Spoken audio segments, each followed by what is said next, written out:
ലോക്സഭാ തെരഞ്ഞെടുപ്പിന്റെ ആദ്യഘട്ട വോട്ടെടുപ്പിനുള്ള പരസ്യ പ്രചരണം നാളെ അവസാനിക്കും. തമിഴ്നാട്, ഉത്തർപ്രദേശ്, മധ്യപ്രദേശ്, രാജസ്ഥാൻ, വടക്ക് കിഴക്കൻ സംസ്ഥാനങ്ങൾ ഉൾപ്പെടെ 21 സംസ്ഥാനങ്ങളിലെ 102 മണ്ഡലങ്ങളിൽ ഏപ്രിൽ 19-നാണ് വോട്ടെടുപ്പ് നടക്കുക. അവസാന ലാപ്പിൽ തെരഞ്ഞെടുപ്പിൽ പരമാവധി വോട്ടുറപ്പിക്കാനുള്ള ശ്രമത്തിലാണ് രാഷ്ട്രീയ പാർട്ടികൾ.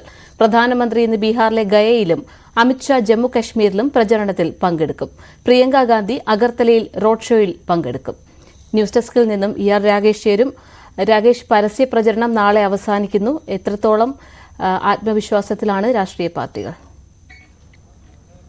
പാർവതി, പോളിംഗ് ബൂത്തിലേക്ക് ഒന്നാം ഘട്ട തെരഞ്ഞെടുപ്പ് നടക്കാൻ ഇനി 3 ദിവസം മാത്രമാണ് വോട്ടെടുപ്പിന് ബാക്കിയുള്ളത്. അതുകൊണ്ട് തന്നെ പ്രചാരണം ശക്തമാക്കുകയാണ് മുന്നണികൾ. നാളെ പരസ്യ പ്രചാരണം അവസാനിക്കാനിരിക്കെ ഓരോ വോട്ടും ഉറപ്പിക്കുന്ന തിരക്കിലാണ് രാഷ്ട്രീയ പാർട്ടികൾ. പ്രത്യേകിച്ച് 102 മണ്ഡലങ്ങളിലാണ് ആദ്യഘട്ടത്തിൽ വോട്ടെടുപ്പ് നടക്കുന്നത്. ഇതിൽ 39 മണ്ഡലങ്ങൾ തമിഴ്നാട്ടിലാണ്. തമിഴ്നാട്ടിൽ ഇന്ത്യ സഖ്യം കഴിഞ്ഞ തവണ തൂത്തുവാരിയ സംസ്ഥാനമാണ്.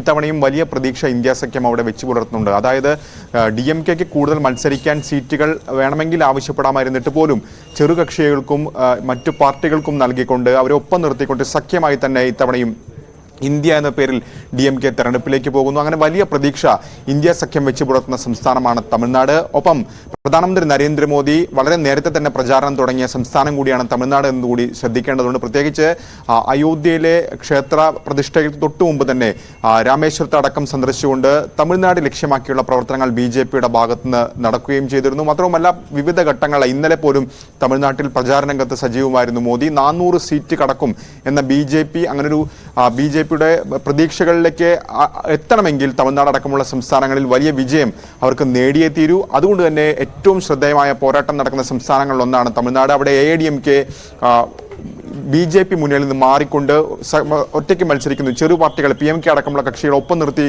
മത്സരിക്കുന്ന പ്രത്യേകത കൂടി ഏതായാലും ഇത്തവണത്തെ തെരഞ്ഞെടുപ്പിനുണ്ട്. ഇതുകൂടാതെ ബീഹാർ, ഒപ്പം തന്നെ പശ്ചിമ ബംഗാൾ തുടങ്ങിയ സംസ്ഥാനങ്ങളിൽ 7 ഘട്ടങ്ങളിലും വോട്ടെടുപ്പ് നടക്കുന്നുണ്ട്. ഇവിടങ്ങളിലും ആദ്യഘട്ട വോട്ടെടുപ്പ് നടക്കും. ബീഹാറിൽ 4 മണ്ഡലങ്ങളാണ് വോട്ടെടുപ്പ് നടക്കുന്നത്. ഇന്ന് ഏതായാലും പ്രധാനമന്ത്രി നരേന്ദ്രമോദി ബീഹാറിലാണ് ഉള്ളത്. പ്രത്യേകിച്ച് ഈ 4 മണ്ഡലങ്ങളിലെ പ്രചാരണത്തിനായി ഗയയിൽ ഗാന്ധി മൈതാനത്ത് ഇന്ന് പ്രധാനമന്ത്രി റാലിയെ അഭിസംബോധന ചെയ്യും. കാരണം ആദ്യഘട്ടത്തിൽ ബീഹാറിൽ വോട്ടെടുപ്പ് നടക്കുന്ന 4 മണ്ഡലങ്ങളിലെയും സ്ഥാനാർത്ഥികൾ അതിന്റെ ഭാഗമാകും. ഔറംഗാബാദ്, ഗയ, നവാദ, ജമുയി എന്നീ മണ്ഡലങ്ങളിലെ സ്ഥാനാർത്ഥികൾക്ക് വേണ്ടിയാണ് വോട്ട് തേടിയാണ് പ്രധാനമന്ത്രി ഏതായാലും ഈ റാലിയിൽ പങ്കെടുക്കുന്നത്. ഒപ്പം പ്രിയങ്ക ഗാന്ധി കോൺഗ്രസിനും ഒപ്പം തന്നെ ഇന്ത്യ സഖ്യത്തിനുമായി അഗർത്തലയിൽ എത്തുന്നത് പ്രത്യേകത കൂടിയുണ്ട്. അവിടെ CPM-ഉം കോൺഗ്രസും കൈകോർത്തുകൊണ്ടാണ് മത്സരിക്കുന്നത്. 2 സീറ്റാണ് ത്രിപുരയിലുള്ളതെങ്കിൽ 1 സീറ്റിൽ CPM മത്സരിക്കുന്നു, മറ്റേ സീറ്റിൽ കോൺഗ്രസ് മത്സരിക്കുന്നെന്ന പ്രത്യേകത കൂടിയുണ്ട്. ഇതുൾപ്പെടെ അമിത്ഷാ ഇന്ന് ജമ്മു കശ്മീരിൽ പ്രചാരണത്തിനായി എത്തുകയാണ്. ഇങ്ങനെ ഏതായാലും രാജ്യം തെരഞ്ഞെടുപ്പ് ചൂടിലേക്ക് കടക്കുകയാണ്. നാളെയാണ് 102 മണ്ഡലങ്ങളിലെ ആദ്യഘട്ട വോട്ടെടുപ്പ് നടക്കുന്ന 102 മണ്ഡലങ്ങളിലെ പരസ്യ പ്രചാരണം അവസാനിക്കുക. പാർവതി, ആദ്യഘട്ട വോട്ടെടുപ്പിനുള്ള പരസ്യ പ്രചരണം നാളെ അവസാനിക്കും. ഏപ്രിൽ 19-നാണ് തെരഞ്ഞെടുപ്പ്. വിവരങ്ങൾ നൽകിയത് രാകേഷ്.